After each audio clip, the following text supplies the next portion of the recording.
New year آ گیا، اس میں کوئی دین نہیں ہے، اس میں لاجک بھی نہیں ہے. جیسے ایک ہوتا ہے پوسٹ بناتے ہیں بنانے والے، اس میں 2 ایلین جو ہیں وہ زمین پہ آئے ہوئے تھے اور وہ دیکھ رہے تھے کہ لوگ سیلیبریٹ کر رہے ہیں. تو ایک نے دوسرے سے پوچھا کیوں سیلیبریٹ کر رہے ہیں، تو دوسرے نے کہا ان کا گولا جو ہے اس کو سورج کے گرد گھرتے ہوئے ایک چکر اس کا پورا ہو گیا. کوئی لاجک نہیں ہے. دیکھا جائے کیا لاجک ہے اس کی، آپ نیو ایئر کیوں سیلیبریٹ کریں؟ ایک سال میں کیا کر لیا آپ نے اس کو؟ بالکل. اور اس دن کیا کیا آپ نے، اور اس دن لوگ کرتے کیا ہیں، ہر ایک کو نظر آ رہا ہے. تو بس یہ فحاشی کا ایک ذریعہ بس صرف دن منانے کے جو موقع ہمارے یہاں بن گئے ہیں افسوس کے ساتھ. دیکھیں بغیر کہ اس دن ہوتا کیا ہے اور یہ کلچر کس کا ہے، یہ بہت اہم بات ہے. شیخ کچھ لوگ کبھی کہتے ہیں کہ چلیں آپ نے بہت سی باتوں کو بتا دیا کہ یار ان کی اوریجن جو ہے نا وہ کرسچنز ہیں وغیرہ. ان میں تو کچھ بھی نہیں ہے. تو ان میں سے 2 پہلو ہیں علماء بیان کرتے ہیں. ایک تو شیخ وہ اصول ہے جو ہر مسلمان کو یاد ہونا چاہیے. اللہ کے نبی صلی اللہ علیہ وسلم کا فرمان من تشبہ بقوم فہو منہم. اور یہ قوم شیخ جو طلبہ جانتے ہیں کہ نکرہ ہے، جو جس قوم کی مشابہت کرے گا نا وہ ان میں سے ہے. اس سے معلوم ہو گیا کہ جتنی بھی قومیں ہیں اچھی چیزیں مشابہت کرو گے تب بھی ان میں سے ہوگے بھائی، اگر اچھی قوم ہے یعنی کہ دین ایمان والی.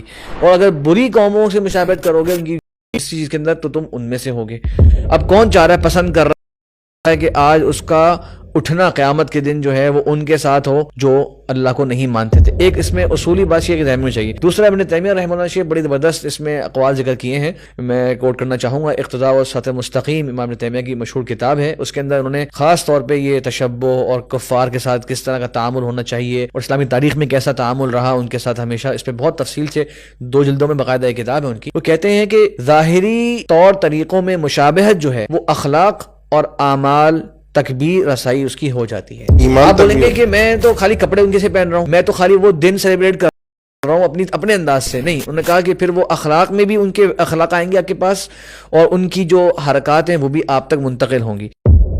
پھر کہتے ہیں کہ یہ جو مشابہت ہے نا، اس کے اندر جس کی آپ مشابہت کر رہے ہیں نا اس کی محبت اور اس کی تعظیم اور اس کو اچھا سمجھنا یہ ضرور ہوتا ہے، مروبیت. ورنہ اگر آپ پہلا اسٹیپ آپ کا یہ ہے، آپ کا پہلا اسٹیپ یہ ہے کہ آپ اس سے مروب ہو گئے. بالکل. اب اس کا اظہار ہے کہ آپ وہ چیز کر رہے ہیں جو وہ کر رہے ہیں. احساس کمتری. بالکل اگر یہ نہ ہوتا نا تو آپ جو ہے یعنی وہ آپ اس کو اپنے سے اچھا نہ سمجھتے نا تو آپ اس کو کاپی کرنے کی کوشش نہ کرتے. آپ کی ایفرٹ یہ ہوتی ہے یار کہ میں کچھ ایسا کام کروں کہ وہ قومیں ہمیں کاپی کرنے والے بنے. ہمیں ایک اپنا جو ہے نا تشخص جو ہے وہ پیدا کرنا چاہیے، لیکن وہ نہیں ہو رہا. اچھا یہ شیخ وہ کہہ رہے تھے دنیاوی امور کے اندر سوچیں جب یہ پھر دینی امور میں شامل ہو جائے. اور برتھ ڈے کے بارے میں شیخ نے ذکر کیا آپ نے جیسے، اور نیو ایئر نائٹس.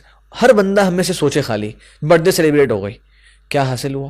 آپ نے کیا تھا کہ جو آج کے دن آپ کو اگر 20 بچوں کے ساتھ خوش ہو کے باہر جا کے کوئی کھانا گولے کا چکر بس وہ برتھ ڈے سے 1 ہفتے پہلے چلا جائے. اگر اس دن جا رہا تو کیا مسئلہ ہے؟ یہی مسئلہ ہے نا کہ آج کے دن کچھ مزہ ہی نہیں ہے. اگر آپ دیکھیں اسلام کیا کہتا ہے شیخ، تحادو تحابو. بس وہ مروبیت ہے کہ وہ گورے کرتے ہیں تو لہٰذا ہم نے نہیں کہتے شیخ کہ آپ اپنے بچوں کو بھائی ہر ہفتے لے کے جائیے، اللہ نے وسعت دی ہے تو ہر مہینے لے کے جائیے.